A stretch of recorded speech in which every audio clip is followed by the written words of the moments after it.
तुम्ही तात्काळ हे उद्रेक मांडा, नाहीतर तीव्र स्वरूपाचं आंदोलन होईल. आणि हे सगळं सोडून द्या. इथले नाटकं प्रेत ठेवलं तरी तुम्हाला न्याय देता येत नाही राव. आम्ही स्वतंत्र भारतातले दलित म्हणून जन्माला आलो म्हणून गुन्हा केलाय का? आम्ही जनावर आहेत का? आम्हाला माणूस म्हणून जगण्याचा अधिकार कधी मिळणार आहे? लक्षात घ्या, आम्ही सहन करणार नाही. तोंड बघा, काय निरागस लिकरून नेलंय. का बरं दुसरीकडे कोणत्या वस्तीमध्ये करंट येत नाही, दलित वस्तीतच कसा करंट आला? त्याच्या मागे काही प्रकार आहे का ते तपासा. चुकीचं आहे तुमचं बोलणं. तपासन हे तेन.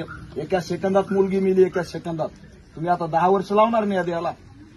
आमची मुलगी एका सेकंदात गेली.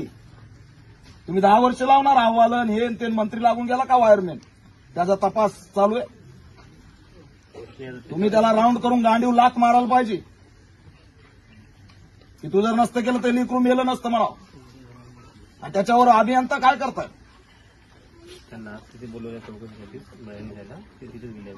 तात्काळ पाहिजे. 20,000 रुपये दिले ना अमुक दिले चालणार ना. मी देतो तुम्हाला 20,000. मी देतो आता. अशी पद्धत नाही. ते सगळे तातडीने मुख्यमंत्री सहायता निधी कशासाठी? आपत्कालीन कशासाठी 24 तास? त्यांना कर्ज काढून तिथं त्यांचा विधी करावा लागला. गरीब लेकरो, बाप नाही तिला, फक्त आई आहे, बाप नाही तिला.